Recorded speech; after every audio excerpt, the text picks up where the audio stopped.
ఏం చెప్పలేదు కదా పాపం. ఏం చెప్పారు ఆయన? బంగారం కొనొద్దు అన్నాడు. మేము బంగారం కొనే బ్యాచ్ కాదు. మాకు ఏం చెప్తాం ఆయనకు? సరే ఆయన ఏం చెప్పాడు? ఏదో పెట్రోల్ డీజిల్ తక్కువ వాడమన్నాడు. ఇక ఆయనేమో విదేశాలు తిరుగుతాడు. మనం తక్కువ వాడమన్నాడు. ప్రైవేట్ జెట్ వేసుకొని ఆయన తిరుగుతాడు. ఇక ఇంకేదేదో చెప్పిండు ఒక 3-4 ముచ్చట్లు. ఏమంటారు? కలిసే ఉన్నారు. కలిసి వచ్చి ఏంది బ్రదర్? వాళ్ళిద్దరు ఎప్పటి నుంచో కలిసి ఉన్నారు. నేను అడుగుతున్నా బ్రదర్, వాళ్ళు కలిసి లేని కొత్తగా కలిసేది ఏముంది? రేవంత్ రెడ్డి బీజేపీతోని కలిసే ఉన్నారు కదా.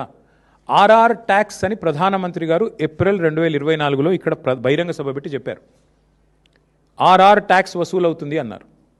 2 ఏళ్ళు అయిపోయింది. ఇప్పుడు ఆ మనిషిని మళ్ళీ నాతో రా అంటున్నాడు. దాని అర్థమైంది అంటే 2 ఏళ్ళు నువ్వు వసూలు చేస్తున్నాయని నాకు తెలుసు, నువ్వు చేసే దొంగ పనులన్నీ నాకు తెలుసు, కానీ నాతో కలిసి వస్తే అన్నీ మాఫ్ అవుతాయి.